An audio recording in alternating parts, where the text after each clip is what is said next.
የሚሌኒየሙ የጥምቀት በዓል ዛሬ በጎንደር የፋሲለደስ መዋኛ ስፍራ ሲከበር በርካታ ቁጥር ያላቸው እንግዶችና የአካባቢው ነዋሪዎች ተገኝተዋል።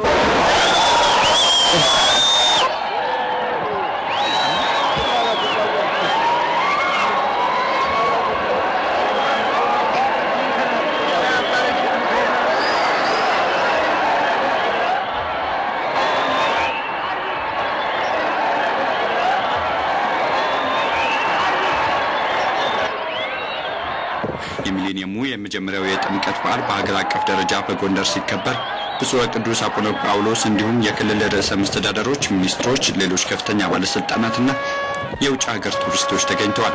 በባህረ ጥምቀቱ ስነ ስርዓት ላይ ብፁዕ ቅዱስ አቡነ ጳውሎስ እንዳሉት አዲሱ ትውልድ የጥምቀትን በዓል ሲያከብር ከአባቶቹ ያገኛቸውን ታሪካዊ ሴቶች በመጠበቅ ለመጪው ትውልድ ማስረከብ ይገባዋል። ሀገር አቀፉ የሚሌኒየም የጥምቀት በዓል በታሪካዊቷ ጎንደር ከተማ መከበሩም ልዩ ያደርገዋል ያሉት ብፁዕነታቸው በዓሉ ከሃይማኖታዊ ይዘቱ በተጨማሪ የሀገራችንን ህዳሴ የምናረጋግጥበት ጭምር ነው ብለዋል። በበዓሉ ላይ የአማራ ክልል ርዕሰ መስተዳድር አቶ አያሌው ጎበዜ በበኩላቸው በሚሌኒየሙ ያከበርናቸው ያሉት ብሔራዊ በዓላት ለህዝቦች አንድነት መጠናከርና ለልማት መነሳሳት በር የከፈቱ ናቸው ብለዋል። ሀገር አቀፉ የጥምቀት በዓል በአማራ ክልል ጎንደር መከበሩ ለክልሉ የቱሪዝም ፍሰት ከፍተኛ ፋይዳ አለው ነው ያሉት አቶ አስቻለው ወርቁ የሰሜን ጎንደር ዞን ባህልና ቱሪዝም መምሪያ ኃላፊም የጎንደር ሚሌኒየምና ሀገር አቀፉ የጥምቀት በዓል በተሳካ ሁኔታ እንዲከበር ትብብር ላደረጉ አካላት ምስጋናቸውን አቅርበዋል። የዝግጅት ክፍላችን ባልደረባ ያነጋግራቸው አንዳንድ የበዓሉ ተሳታፊዎች እንደገለጹትም የዘንድሮ የጎንደር የጥምቀት በዓል ከመቼውም ጊዜ በላቀ ደማቅና አስደሳች ነው። ትናንት ወደ ባህረ ጥምቀቱ የወረዱ ታቦታትም ዛሬ እኩለ ቀን ላይ ወደ የመጡበት አብያተ ክርስቲያናት ተመልሰዋል።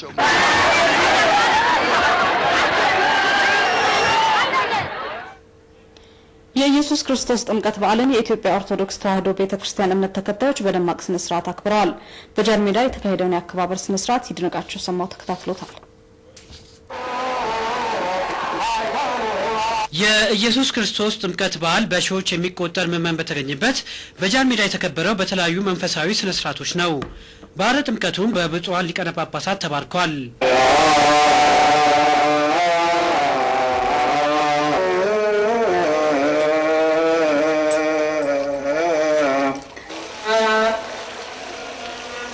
በስነ ስርዓቱ ላይ ብፁዕ አቡነ ይስሐቅ የመንበረ ፓትርያርክ ጠቅላይ ጽሕፈት ቤት ስራ አስኪያጅና የባሌ ሀገረ ስብከት ሊቀ ጳጳስ ሁላችንም የፈጣሪ ምግባር በመከተል መፈቃቀር ይገባል ካሉ በኋላ ለበዓሉ መሳካት ስነ ምግባር ለታከለበት ተሳትፎ ላደረጉ ምዕመናን ምስጋና አቅርበዋል።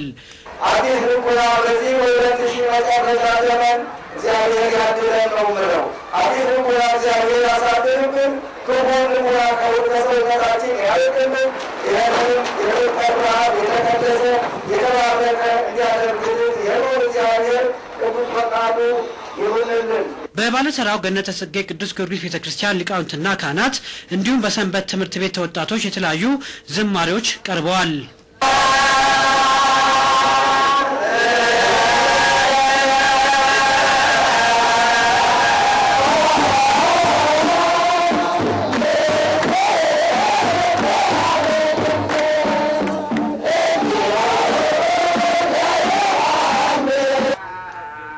የጥምቀት በዓል እጅግ ደማቅ በሆነ ስነ ስርዓት ከተከናወነ በኋላ ዛሬ እዚህ ከሚቀሩት ታቦታት በስተቀር ሌሎቹ በምዕመናኑ አጃቢነት ወደ የአብያተ ክርስቲያናቸው አምርተዋል።